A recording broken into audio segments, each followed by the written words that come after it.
Hello and welcome back to another episode of Beyond the To-Do List. I'm your host, Eric Fisher. This is the show where I talk to the people behind the productivity. This week I'm excited to share with you a conversation that I had with Mike Sturm. Mike is the author of his brand new book, Be, Think, Do, Deeper Essays on Personal Development and Productivity.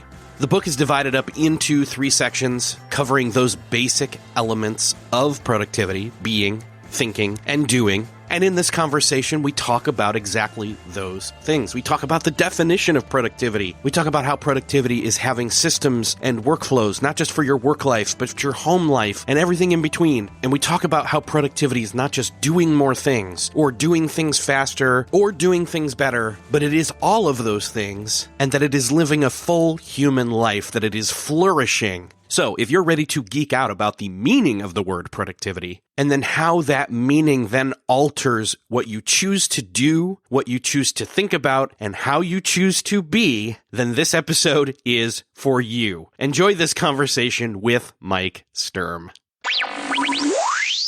This week, it is my privilege to welcome to the show, for the first time, Mike Sturm. Mike, welcome to the show. Hey, thanks for having me, Eric. All right, so I don't know how long I've been aware of you. I just know that I get your newsletter in my inbox and knew that at some point I'd have to have you on. And then turns out you were writing a book and you came out with one, and that's usually the perfect time for anybody to show up on anything, right?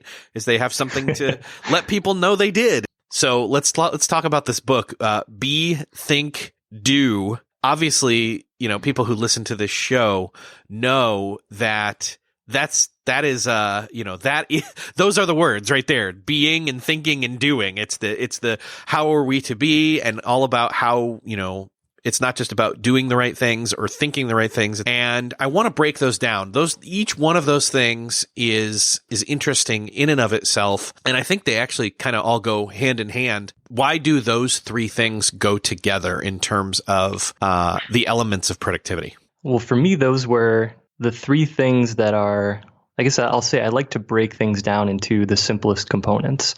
And I try to get, because my background is in philosophy, academic philosophy, and there's a lot of logical rigor there where, Occam's razor is in full effect. It is, let's break things down to the simplest elements and no more. And of course, no less. And so when I started to look at my catalog of the things that I've written about, almost all of it is on self-improvement, productivity, all that stuff you mentioned. And it gets into those debates that you were mentioning. And I just started to gather the ones that I thought were good, because there's some stuff that's not great. I was just thinking through some things, and I published an essay. But the ones that I thought were really good and they got a lot of response and engagement, they kind of started to go into 3 different areas. There was the things that were about just being a certain way or being a certain kind of person.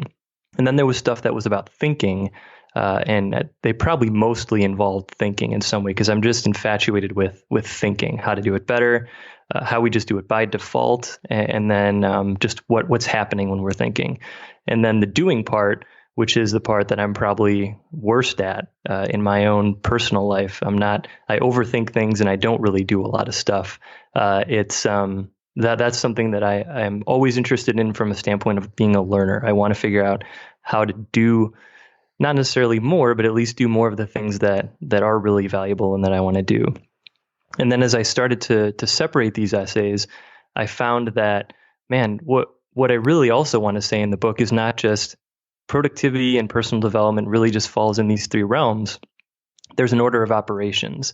And in the intro, I lay that out and talk about how, if you can, read the book in order from the be, think, do. So be first, then think, then do, because I think we tend to mix those things up. And if I had to be like Dr. Productivity and diagnose an issue that I see as I read stuff about productivity and personal growth, one of the things that I see is that we get that order of operations mixed up. We think that first we've got to think and do, sometimes do before think, and only after we're done doing some thinking and some doing, that's when we can be.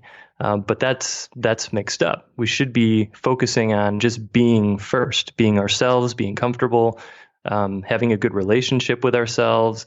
That's where like meditation and journaling comes in as foundational practices, and focus on that for a long time. And then after that, the thinking and the doing comes in. When it comes to the normal approach that people have, say, why, the why behind maybe they listen to the show is that they want to get something out of it that's going to help them do something more, do something faster, do something better, or have it done, and then be able to appreciate that it's done and be after the doing is done, let alone maybe skip thinking. And yeah. I love that you're approaching it from the opposite way, that in the end, the right actions, the doing, which aren't the be all end all, by the way. No, but that if you must act, if you must do it after you've thought, and think after you've been. Yeah. Right. Yeah. It's tough to come up with the verb. I stumbled with that as I was writing. Like, what's the verb here? It's be, sure, but what about the past tense and the present tense? Yeah.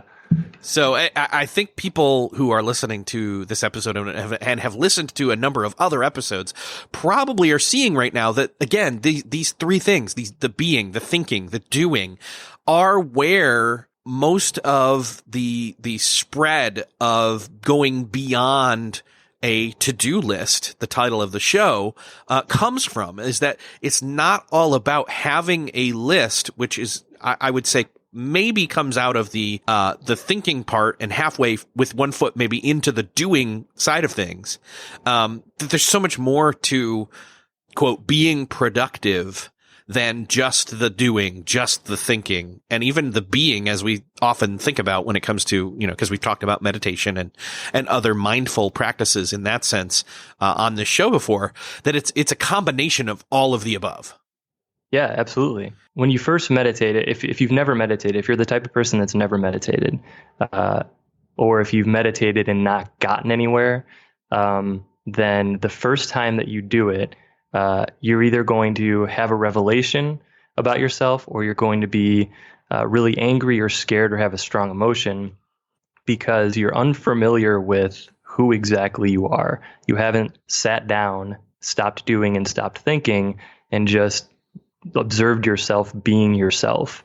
No pretense, no context. You're just sitting there breathing, and you're watching all these crazy, stupid, perverted, dumb thoughts pop in and out of your head, and there's all these emotions that arise and fall away, and you're like, what is all this crap?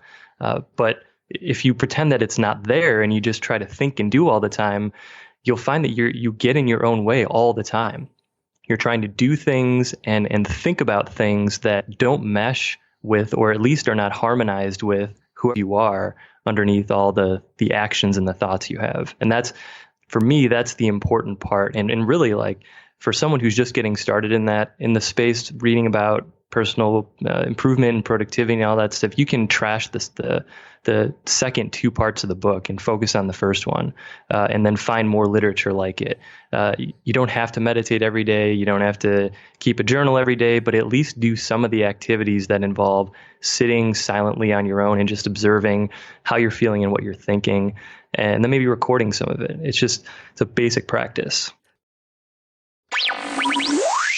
I want to come back to the be and the think and the do and kind of spend a little more time in that area. But I also want to go into this, I mentioned this earlier, this idea of productivity and the way that we've kind of gotten to this word being the catch-all of, what people don't even necessarily know how to describe in terms of what they mean by that. They say productivity and they think, doing things better, doing the right things, doing things faster, getting things done, as one book states, and that there's more to it than that. My friend Mike Vardy, he always talks about time and attention, and there's efficiency experts, and there's effectiveness, and there's, and it has to do with, and you've got some thoughts on this, it has to do with wrestling.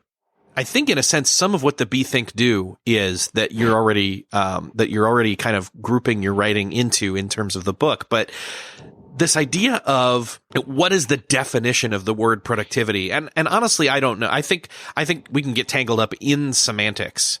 And we will. And the words. But, well, and we do. But what I'm saying is I don't know that, I don't know. You talk. My thought is, my final thought before I hand the mic back over is I feel like a lot of the time it's wasteful to spend the time talking about the differences between these words. Yet at the same time, I think it's incredibly helpful to differentiate what we mean by different words, because you can get better insight and better, or better or deeper meaning out of them, so to speak. So I agree with everything, but then I also disagree with everything. Okay. So. Okay, good. But yeah, you're absolutely right. I mean, like I mentioned, my background is in philosophy, and it's part of what drew me to that. Aside from a professor telling me that that's what I should be doing, was just because I wrap myself up in those debates about the meanings of words like a warm blanket. I just love that, and it is because, for one, it's fun, right? It's something fun to do. And you could feel engaged and feel smart, and like you're really realizing things. But then also it does have impact. And so when you were talking about that, whether or not it's valuable, there's two things that I put in the book that come to mind. There's this the chapter at the very end, which is a new essay. So everything in the book except for the introduction pages, there's an intro at the beginning of each section and an intro to the whole book. That's all new stuff. But then all the essays, the numbered chapters, those are all things I've published already. The final one, though, the final numbered chapter, kind of addresses this point that you're talking about. And it doesn't necessarily talk about whether it's worthwhile to define these terms of productivity and efficiency and effectiveness, but it does touch on something that maybe you can use as a guide if you get hung up too much on which one of those words you want to use as a guidepost. And it's something that, as I was struggling to do other things while I was writing this book, I just started to use as my own metric, and that is feeling. I had written this piece a while ago, and it's somewhere up on the internet, and it was tentatively going to be titled "Feelings Are Results Too," because I've been told for a long time in my day job, I work in sales for a distribution company, like, results are all that matters, right? Get the results, get the numbers, get the metrics. That's what matters. And I'm just not that type of person. So already I came out of the gate at that kind of job, just, being skeptical of that way of thinking about things. And nothing's really changed my mind in the 9 years or whatever that have come between that time, right? I continue to see people focusing on results when in reality that's not always the best way to gauge how you're doing, because so much of the stuff is out of your control. It's the markets, it's other people in your organization, other people in your life. It's just, that's not always the best way to go. But what is a good way to go, at least for me, I found recently, is your feeling of engagement. How engaged are you with things that you feel you need to be engaged with? Because at least this way, then you can put forth what you believe to be the proper effort. And even if the results don't come in the way that you desire or the way that you expect, you're being whatever it is that we're trying to be when we talk about productivity, if that makes any sense. I think so. I think that one of the things, I mean, again, in the end, why I and others go to that place of the three words, be, think, and do, that doing and the results, the end, being the begin with the end in mind, as we sometimes hear. Yes. Or, that in the end, again, what are we doing for? What are we doing things for? What is the outcome we're trying to achieve? What is the quote goal we're setting? And that it's the outcome, it's the getting to the thing, it's the achievement that is really the thing. Whereas I think what you're saying is screw goals. Like when it comes down to it, like, sure, make progress. That's great and all. Do your best to do that. But in the end, it's about, how do you feel? Like, how are you comfortable with yourself? Are you okay being, who you are, and not in a frou-frou way. You know what I mean? Right. Like, right. in a more centered, like being accepting, etc. So Yeah, 100%. And that's why that's a large part of why I made that statement earlier about, just get rid of the second two sections of the book and focusing on the first one is going to be where the bang is for your buck, at least in the beginning. That's tongue in cheek, of course, because I'd like people to read the whole book, but the reason for that is because so much of the things we get tangled up in doing and trying to achieve are because we think that that's going to get us that feeling of comfort and happiness, and I think most importantly, fulfillment, or whatever word, again, words, right? Whatever words you want to use to describe. But I think what we're after is a feeling, and it's not pleasure or bodily pleasure or status or something like that. Those are shallow feelings, right? I'm talking about a deeper feeling. And if I had to go back to my previous life in academia, I'd bring forth something like Aristotle's eudaimonia, which is variously translated. I think the best one I've heard is flourishing, and it's supposed to represent that end of human life, the end goal. So the goals and the objectives that you set are not ends in themselves. They're means to that end of eudaimonia, of flourishing, of living a full human life.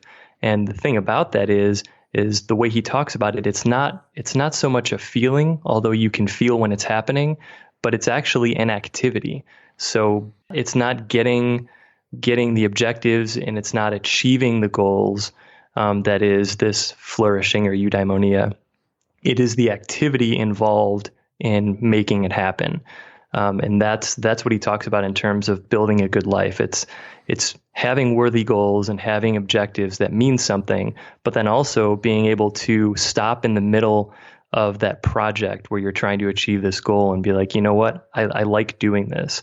Like maybe filling out this report or following up with this person is not a great activity. I'm not loving this, but like this process, I love it. I feel fulfilled and I feel whole and I feel complete. And I think that's what I was getting after when I threw feeling into the mix as a metric. Well, and the way that you're saying that, and I had never heard that that term before. And, flourishing, to me, it sounds like when you're talking about activity, again, that goes back to almost tying that being is also an activity. Yes. But it doesn't have to be, but it can be, right? Yeah. It's almost it's a choice between I can be, or I can being. Almost like doing. I don't know. Be or be asterisk, right? Yes, the little there asterisk there. Yeah. Oh gosh, we could definitely dig way too deep here and geek out. I hope that this is beneficial for people to think about. I mean, again, you can't have every episode of a podcast be incredibly practical takeaway steps that are how, do this one thing and earn a quick win, so to speak. Yes. As beneficial as that is, though, right? Like it's still missing something. Yeah, I don't know. There's a deeperness. That's not even a word. Make it one. There is a depth to this that, is to be had. I mean, again, when we come back to these three words, though, productivity, efficiency, and effectiveness, let's quickly define, if you were to define the word productivity, what would you say? The best definition, I'm going to steal here, of course, but the best definition that I've seen is output divided by input. I think that's a great way that most people think about it. In other words, getting to the root of what the word productivity has in it, which is producing. Right. So it's a measure of output divided by input. Yeah. I like that. So then if we take that same definition and kind of then move to the next word, which we don't have to do, but efficiency, then when people hear the word efficiency, they hear the meaning of the word having something to do with doing things quickly, that it was efficiently done. It was quickly done, but that's not necessarily right. Yeah, I would agree with that. I think it's, I think the better way to talk about efficiency is basically just doing things in the optimal way, or how optimal the process is, right? The fewest steps, the least amount of work, to a point. Yeah, like the best way that this thing can be done. Like it can't be optimized anymore at this current time. Maybe in the future it can be, but right now it's optimized. Right. And the important thing is that there's an assumption that you've settled on whatever the thing is that you're doing. So it has nothing to say, neither of those two things, productivity or efficiency, has anything to say about the quality of the output or the goal that's been chosen. Yes, exactly. So then effectiveness, that is something where I've heard people say, okay, so if there's the word productivity and that's me doing things, well, let me put it this way. If productivity and efficiency, people interchange all the time. They say, I'm a productivity effort. This guy's a productivity expert. This person's an efficiency expert. I don't hear about effectiveness experts, somebody who comes in, although I think in some senses they'd be consultants because they would come in and say, and consultants could be the other two things as well. But a consultant would come in and say, why are you guys not doing this? These things, in other words, the bottom line, what's the most impactful things you could be doing or doing the right things? That I don't necessarily have any kind of qualms about with people's most often chosen definition of the word effectiveness. Yeah. Yeah, I don't either. I think that's the right way to define it. And I think the reason that most people would say that what you said, which is that I don't often hear about effectiveness experts, and even a lot of consultants wouldn't phrase it that way, is because it's messy work. It's how long did we spend just talking about what some people would call semantic differences, right, between a couple of things? That's what I believe the work of an effectiveness expert would be, because you've got, just imagine it if you're a consultant, right? You've got to get a bunch of C-suite level people, high driving type A execs in a room, and it's either a business they own or where they're supposed to deliver shareholder value to the board. And they've got to be like, all right, hey, let's sit down for like 3 days, 8 hours a day or whatever, and just talk about whether you've chosen the right goals or not. They're going to be like, are you kidding me? We've got these goals. We got to get the numbers. We got to get the metrics. So it's messy work. It's hard work, and it's a totally different mindset. You've got to be in a totally different headspace and maybe in physical space to do that work, to examine the goals and the objectives to see what the effectiveness is. So I'm seeing a little bit of a correlation here in terms of these three words with the other three, but don't hold me to that by any means. But let me see if I can correlate. So productivity being output divided by input, I kind of see that. I mean, some people would say, oh, that's the doing. That's output. That's doing. That's work.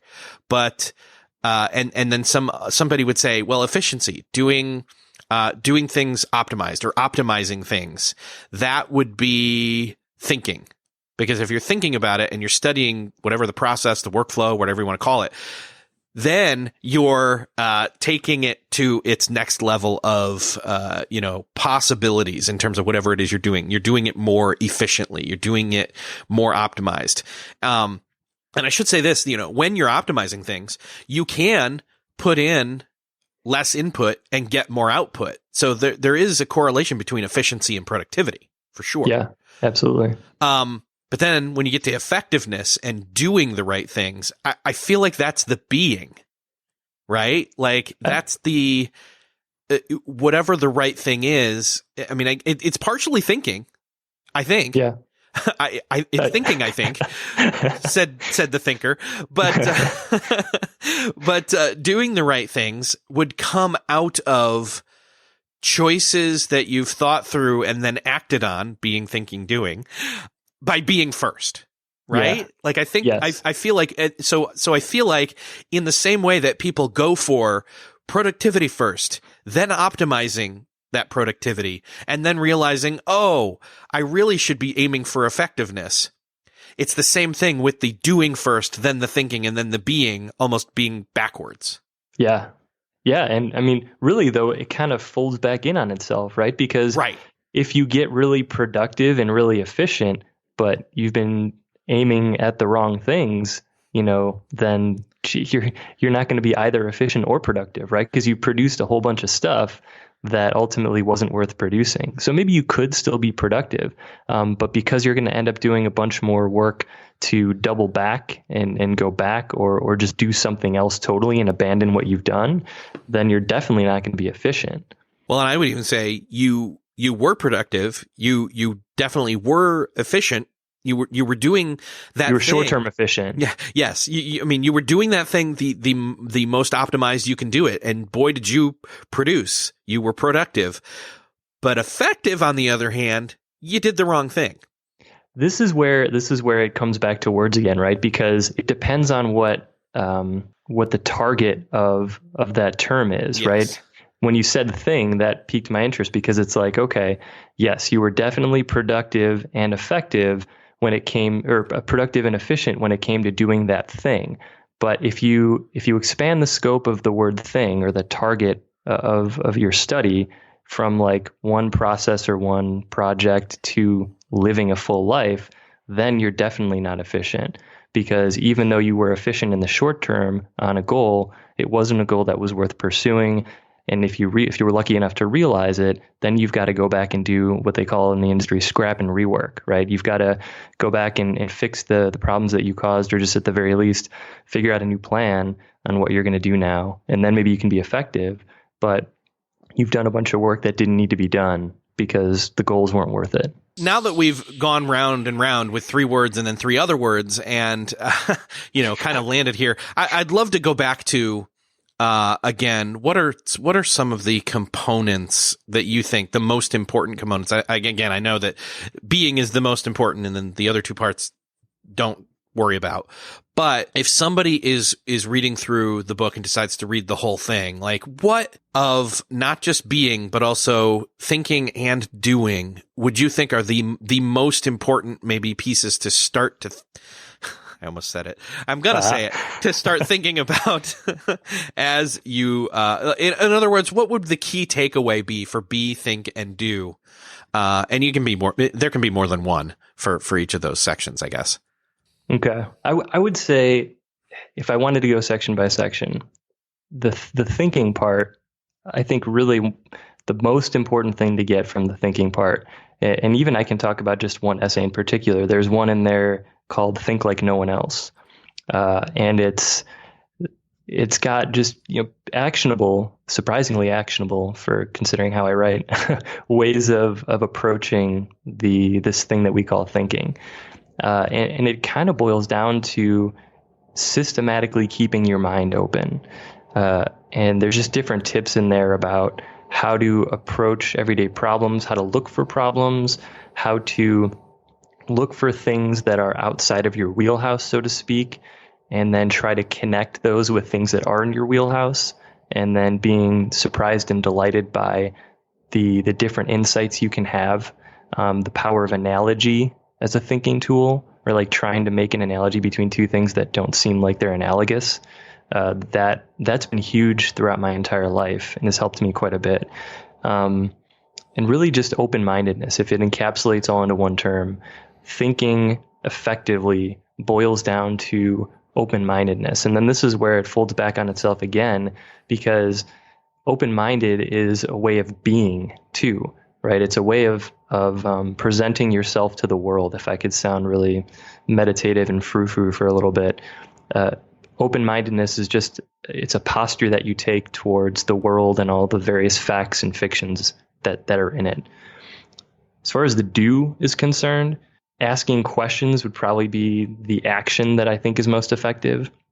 It's asking questions of yourself, asking questions of other people, and maybe it's a little bit of cheating because that's almost like thinking, right? You're not really doing anything, you're just asking questions. Right. Yeah. But a lot of the advice that I give in these chapters in the do section talk about how to more effectively position yourself so that when you've got to do something, you're doing the right thing. So it's talking about the topic of effectiveness. I have a chapter in there about a Schultz hour, which is something that I read about a couple of years ago.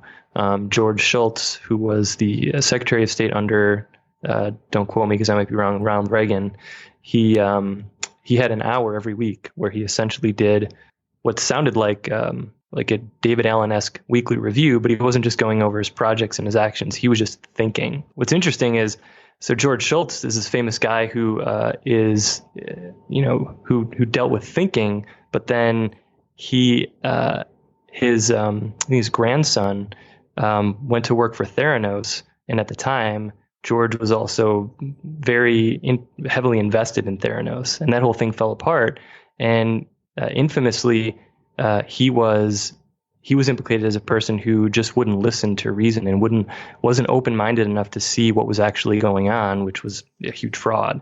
So that's kind of off topic, but it's interesting because there's a way to take this actionable advice that's something so simple as like a weekly thought session and seem to just not use it in the right way. He probably came up with all sorts of great thoughts, but ultimately it led him astray. So there's always that warning attached to actionable little tidbits and quick wins. It seems like it's exemplifying one of the things we've talked about on this show before, which is, and even just as recently as talking with Cal Newport, and one of the things that we didn't really dive too deep in on his new book, Digital Minimalism, was this section on solitude, though I alluded to it, where what George Shultz was doing, which while you were talking, I did look it up, and he was Secretary of State under President Ronald Reagan. There we go. Wanted to confirm you there. That he's sitting there and thinking, but it's one part he's sitting there and just being. Yeah. One, he's letting his brain, what's the word? When you expand a brain because you're stretching it. So decompressing it, you're letting it decompress. So thinking is ancillary. It's more of a being thing, though thinking can happen. Definitely not doing, though, although you can argue he's doing thinking and being. So sorry, had to. He's actively thinking and doing, though also passive. So yeah, the active and passive in this is just anyway. I do have to say, by the way, the book is so much better structured and laid out and what's the word, ordered than say a conversation can be, because a conversation's messy. It goes back and forth and you come up with something as you're saying it, and so does the other person, and vice versa. But yeah, I just wanted to point that out there again. This is one of those practical ways of showcasing that yes, one person doing this thing still exemplifies like going in all three directions at once, in a sense. Yeah, and that's the big joke of it, is right, like I spent all this time like sorting through these essays and, aside from the time writing them over the years, like just finding out where they go. And I figured out pretty quickly that it's like you could really put these in any of them, right? I mean, it's in some sense it's arbitrary, in some sense it's meaningful. But the big joke is that it's all of them are all three. I mean, you could really make an argument for any of them. And so, go ahead and read and have a laugh. Well, and I think, okay, so kind of in closing here, I want to point this out, that in the same sense that they fold in on each other, let alone the other three words we brought up, you need to do all three. I mean, I know you were saying, really focus in on B, and that's great. And I agree with you, because a lot of people don't take that time. I mean, if anything, that's the thing that's lacking in terms of the quote productivity conversation these days. It's a lot of focused in on doing, some secondary information and thought process going in on thought and thinking. Being kind of takes the back seat. So your book comes in and says, hey, being first. And that's great.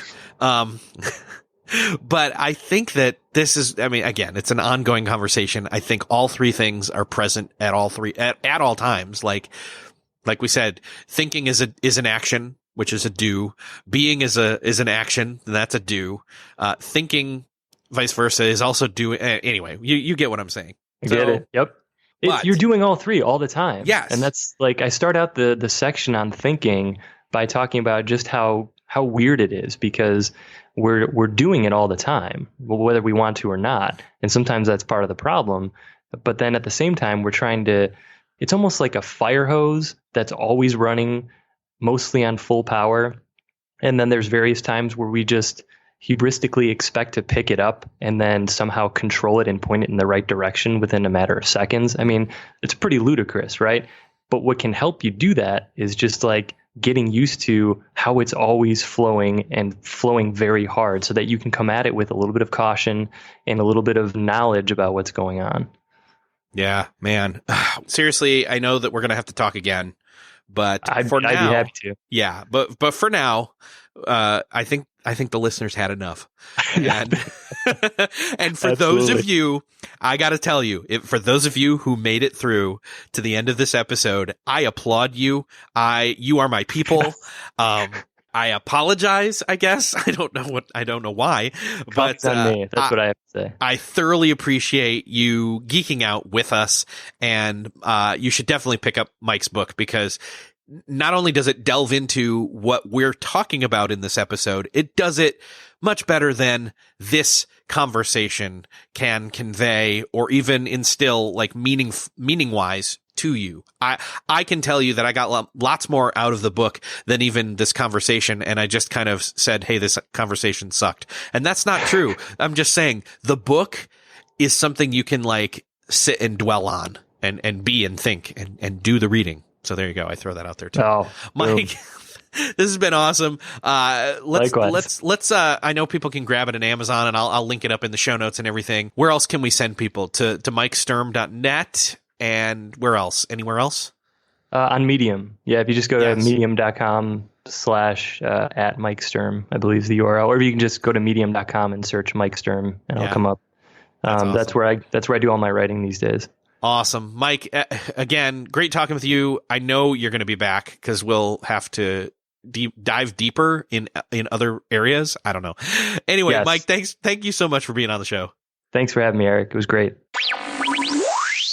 Well, that's another episode of Beyond the To-Do List in the can. I hope that we didn't geek out too hard on the meaning of the words productivity and efficiency and effectiveness, as well as our being, our thinking, our doing. And I hope that you followed along with us in the conversation as to why it can be, in fact, really is important to think on the meaning of these words that we honestly go by using in conversations without really knowing the context of them or knowing the deeper meaning behind them as we use them. It can make a huge amount of difference to know which words to use in which instances, especially when we're going about the business of living a full human life, that flourishing like we were talking about in this conversation.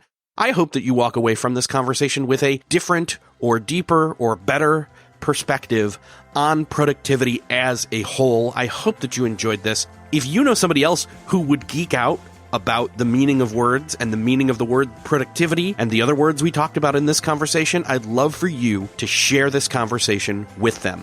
The best way to do that is to hit share while you're right now in whatever mode you're listening to this. It's on your smart device, on your desktop, your laptop, whatever. Hit the share button.